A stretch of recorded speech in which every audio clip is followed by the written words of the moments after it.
The monster of Nobel coffee and tea. Can I tell you a story, boss? The kindly old man that I knew as Harvey Abberline had asked me in a distant and almost wistful tone in that distinct foreign accent of his that I guessed was from somewhere in the United Kingdom on the very last day he had come into my coffee shop in a gentrified little town on the outskirts of Indian Years, even more gentrified Hamilton County.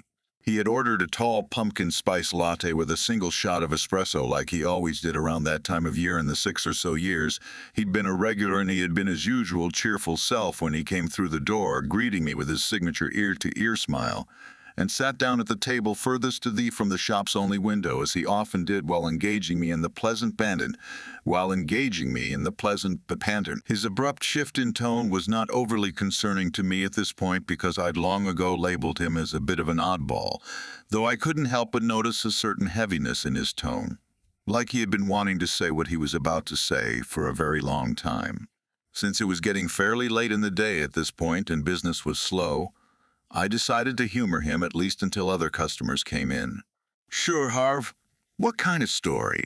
He took a long drink from his pumpkin spice latte with his left hand before he answered. "A story about a monster that was always in plain sight for everyone to see, but that no one ever noticed." Okay, tell away." If he had heard my response to his somewhat cryptic introduction, he gave no indication of it. Instead, he just started talking, as if a figurative dam had just broken and words spilled forth like a flood. "You've probably heard this story, or at least a version of it before. It's really quite famous. In fact, I wouldn't be surprised if you learned about it in school. Lots of extremely intelligent people have told it and debated about it over the years, and it even found its way into pop culture and literature, though no one's been able to get it right, even after all this time," he said. I couldn't help but notice a hint of pride creeping into his voice as he said this to me, as if he were talking about a personal accomplishment. "You said this was a story about a monster?" I asked him, a bit confused. "Oh, yes," he exclaimed in a giddy tone. "A nameless, faceless monster that did whatever he wanted, to whoever he wanted, whenever he wanted to do it. It was the talk of the town back in the day. Lots of people were accused of being the monster. Surgeons, hairdressers, tailors, butchers, gorillas, hell, even a prince. Everyone had their own pet theory about who he was and why he did what he did. Why, it wouldn't at all be an exaggeration to say that he was the celebrity that ushered in the age of the newspaper. Do you know the story I'm talking about?" he asked with an expectant smile spreading across his wrinkled face and a glint in his pale blue eyes, as if the possibility that I could have no idea what the hell he was talking about had never even occurred to him. "Oh, sorry, Harv. I don't think I've ever heard a story like that." His smile quickly soured into an annoyed frown as if I'd insulted him. "What do you mean you don't know what I'm talking about? Everyone knows this story. It's in the goddamn history books," he spat, suddenly furious with me. I was seeing him in a different light at this point. No longer did he seem like just a harmless oddball. Now I was beginning to think he might truly be crazy. So I tried to placate him as best I could so he didn't have a full-blown meltdown in the middle of the shop. "I'm sorry, Harv. I don't read a whole lot. Clearly not. Kids these days know nothing about anything, it seems." He lamented with exasperation as he calmed himself down almost as quickly as he had become enraged. "I guess I'll have to start the story from the beginning then," he said after another long drink of his latte. "Most people say that this story begins with a woman named Polly Nichols, while others say that it began with a woman named Martha Tabram. Both of these are wrong," he declared definitively. "Nichols was not the monster's first. Not even close, and he'd never even laid eyes on the Tabram woman. That was someone else," he said before launching into a long monologue with his eyes closed, as if he were watching a picture-perfect recording of a distant memory behind his eyelids. "She had the most beautiful red hair. Not that trashy light ginger color you see on some women, but a deep crimson red, just like the sunset, and just like blood. She saw the monster quite often, at least once a week, when he went into her mother's little shop to buy trinkets with the meager wages he'd earned delivering meat. He didn't really care about the trinkets. They were just an excuse to see her. She would greet him whenever he came in, laugh at his awkward jokes, and make friendly conversation with him. But she never truly saw him for what he was. No one did. That was the story of his existence. He moved through life noticed, but never truly seen. Back then, the monster thought it was because people were stupid later in his life, though he realized that it was because most people instinctively believe that monsters could only appear in stories and fairy tales. The idea that one could be one of your neighbors or maybe even a regular at your place of business is just too uncomfortable for most people to consider, so they don't. She certainly didn't. He paused to take another sip of his latte, only to find it empty. He then opened his eyes and looked over to me, his tone shifting back into that of a kindly, quirky old man. "Why don't you fetch me another one, boss? Storytelling is tiring work, and there's a lot left to tell." I had been so enraptured by his macabre recitation that it took my mind a moment to process what he was asking me for. "Oh, sure, coming right up," I stuttered as I did an about-face and headed over to the machine behind the counter to mix up another latte for him. As I did that, I found myself stealing glances over my shoulder at the old man that called himself Harvey Abberline. He had this look of pure contentment painted across his face, like he was a child bragging to a friend about how he had gotten into the cookie jar without his parents' knowledge, rather than an old man telling a story of violence and heavily implied murder to a near-total stranger. He was almost certainly a crazy old coot, but at that point I didn't really have any reason to think he was anything but harmless. At least, that's what I do my best to tell myself these days. When I came back with his second latte, he looked utterly delighted that his new confidant had returned and that he could continue his story. He snatched the latte out of my hands and sipped it greedily before he spoke. "Mom, that's the stuff. Now where was I?" He wondered aloud. "You were talking about a woman with red hair." His eyes lit up at my mention of her. "Oh yes, of course. How could I forget? I guess my memory is finally starting to slip." He chuckled. "Take it from me, boss. Don't ever grow old. Whoever tells you there's dignity in it is selling you nonsense. It's better to go out while you're young and spry and can still do what you love most without your back and knees screaming at you every step of the way," he complained. I gave him a half-hearted nod while I silently awaited him to continue his grim tale. Before long, he took a deep breath and closed his pale blue eyes once more, and continued his story. The monster was young and sloppy back then, and he had no real technique with a blade, despite what the newspapers would later speculate. That first girl screamed bloody murder when he made the first cut and sent him into a panic. He started stabbing wildly here and there, but she didn't stop screaming. It's a miracle that nobody had heard her and came to investigate. If they had, this story may have turned out quite differently. But no one did hear her. Or maybe they did and just didn't care. It was a different world back then, without a lot of the things that kids today take for granted. Violence and death was a part of everyday life, and the streets were often literally covered in shit and piss. The police never patrolled the street it happened on, if they could avoid it. And the people who could have reported it were not the types to go to the police willingly, for fear of having their own misdeeds dragged into the light. Why did he do it? I found myself wondering aloud, unintentionally interrupting Abberline's monologue. In response, the old man just shrugged. Because he's a monster. Who knows, really? A cat doesn't really know why he's motivated to kill mice, only that it comes naturally to him. Besides, answers to a question like why tend to be very reductionist at best and really only serve to inflate the egos of pompous academic know. It, alls, and wannabe detectives. It doesn't matter.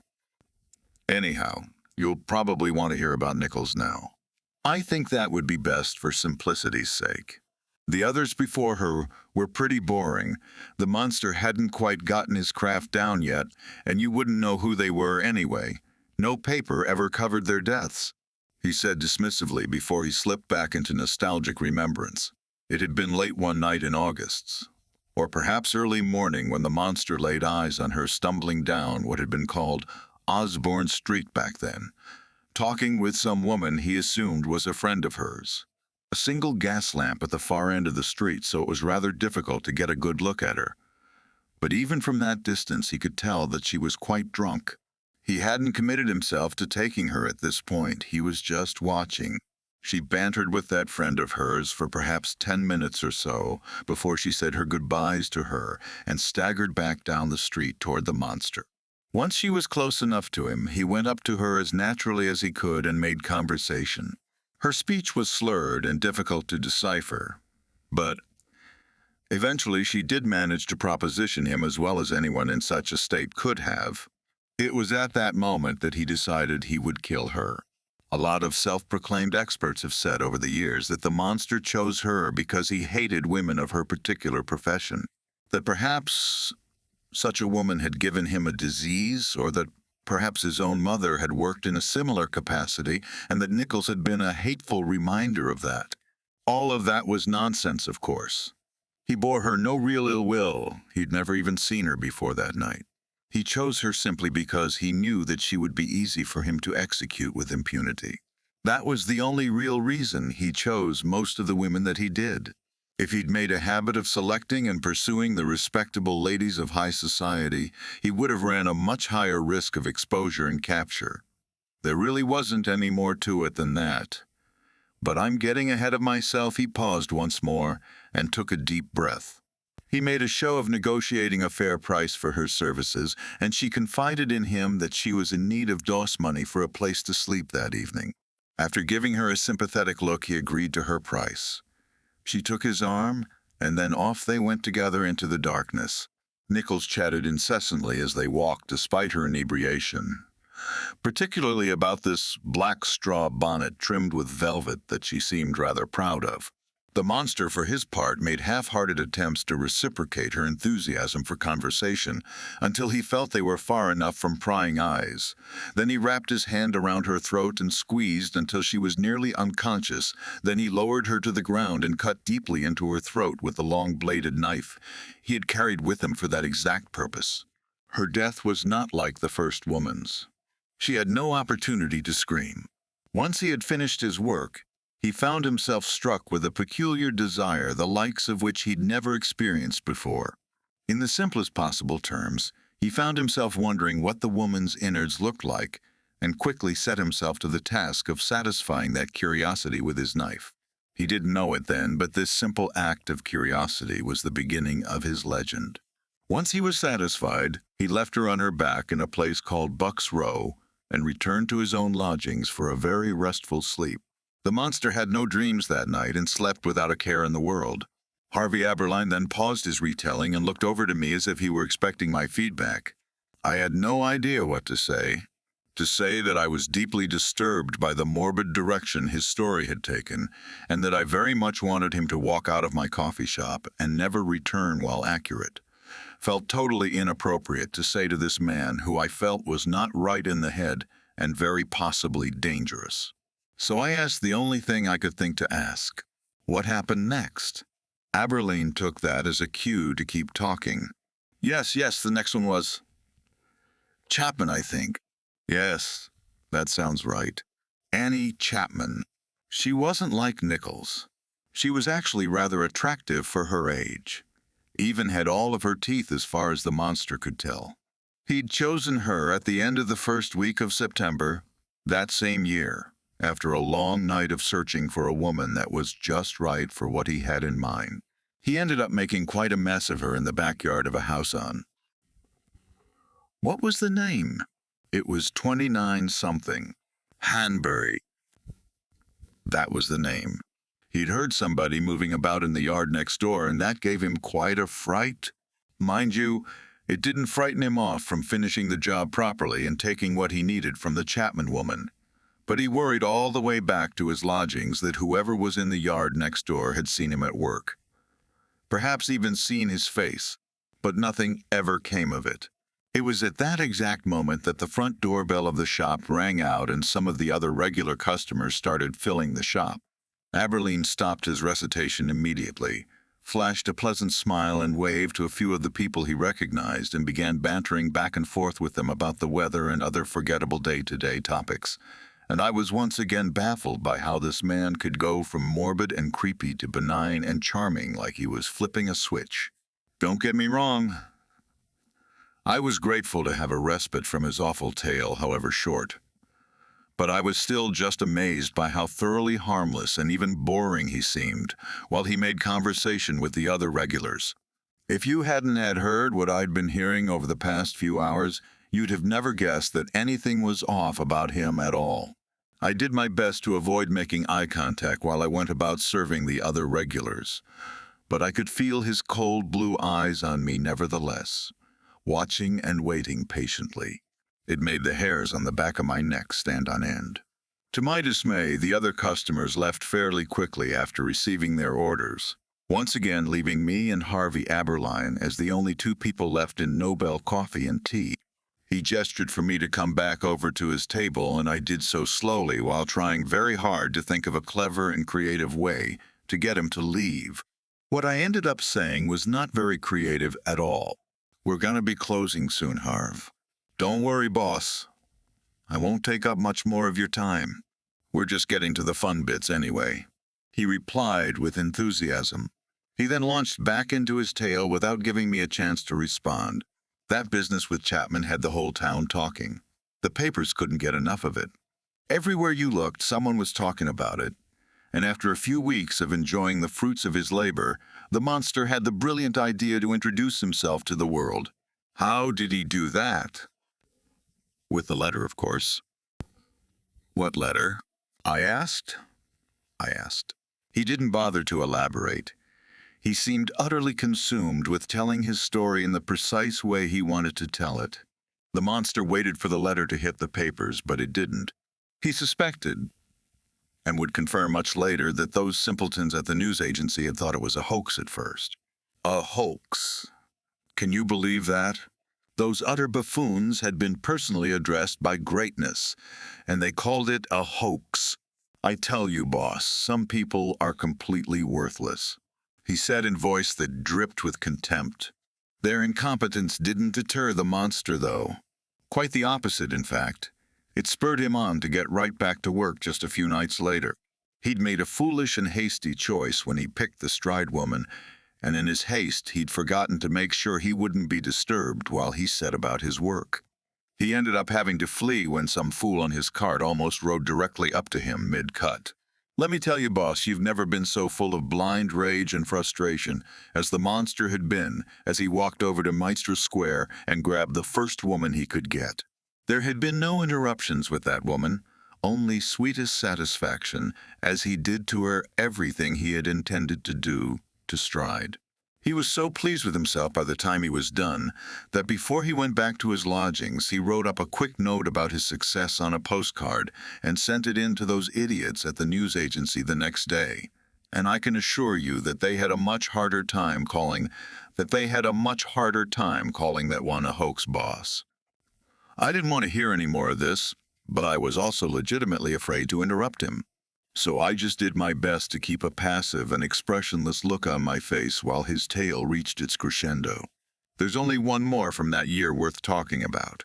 Mary Jane Kelly. She had the most beguiling singing voice. The monster did not plan to do what he did that night on Miller's Court, boss, I swear to you. But something about that beautiful young lady just brought out the worst in him. He said in a cryptic tone that was the closest he'd gotten to sounding remorseful throughout the entire time he had been ranting. Her death was not like the others. The monster had a room and a locked door to work with. There was no need to hurry or to look over his shoulder. He could devote his focus to his work entirely, and that's exactly what he did. Abberline then took a moment to take off and clean the glasses that were on his face and give a deep exhale, as if from exertion, before offering up something like an epilogue to his twisted and debauched story. Most people will tell you that the monster went silent after that. As far as anyone could tell, people all over the world were outraged. The police commissioner resigned in shame, and the papers reported whatever they could get their hands on to feed the grim fascination of a newly literate public. People speculated about where he had gone and what he was doing, and about whether or not he was still working for some time.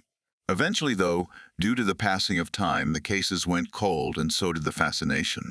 The story of the faceless monster and his long knife faded into urban legend and even ended up becoming something of a tourist attraction. Many people would go back over the story as time passed, looking for that missing piece of the puzzle their predecessors had overlooked, even though they always ended up coming up short. Not many people talk about it anymore because, as awful as his reign of terror had been, most reasonable people will tell you that by now the monster must be long dead, a thing of the past. He then looked me in the eyes with a sly grin spreading across his aged face as he leaned in closer to me. But let me tell you a secret, boss. Monsters never really die, so long as there are people around to remember them and tell their stories. That's why the work has to continue, why it must always continue, so that people remember, he said reverently, sensing that his long, incoherent monologue was finally over. I quickly went about the task of getting him out of the shop as politely as I was able to. Well, that's really fascinating, Harvey, and honestly a lot to digest. I've got to close up shop now, but you've definitely given me a lot to think about. He looked a bit crestfallen at my response, but he took the hint. Yes, of course I understand. I'm tired anyway. Thanks for hearing me out. It's been such a long time since I've been able to tell that story. He then stood up and stretched his tired limbs before he made his way to the front door of the shop and turned around to face me one last time. You'll hear from me soon, he said with a wink before he turned and walked out the door and back onto the street outside. I locked the door behind him a lot quicker than I'd care to admit, and watched him walk up the street without consciously realizing that I was holding my breath until he disappeared from view. This experience I had with the man called Harvey Abberline unnerved me deeply, and stayed in my thoughts until I got home a few hours later. His words felt so sincere to me that I couldn't shake the feeling that he had described actual murders to me. So if only to lay my worries to rest, I Googled some of the names and addresses he had talked about that I could remember, and was really relieved by what I found out. The people he talked about were indeed the victims of an unidentified serial killer from Great Britain, but the murders had taken place over 133 years ago. There was simply no way that he could have been the perpetrator of those crimes. He was probably just a nutcase with a true crime fetish. I did my best to put him out of my mind after that, and fortunately for me, I never saw Harvey Abberline again after that day. Whenever he came up in conversation with the other regulars, the most anyone could agree on is that he had moved away. I didn't miss him. Several years came and went after that day, and I had nearly forgotten all about him until one cold morning when I had stepped outside of my apartment to start my car and head into work. I found a peculiar little box just outside my door with an attached postcard.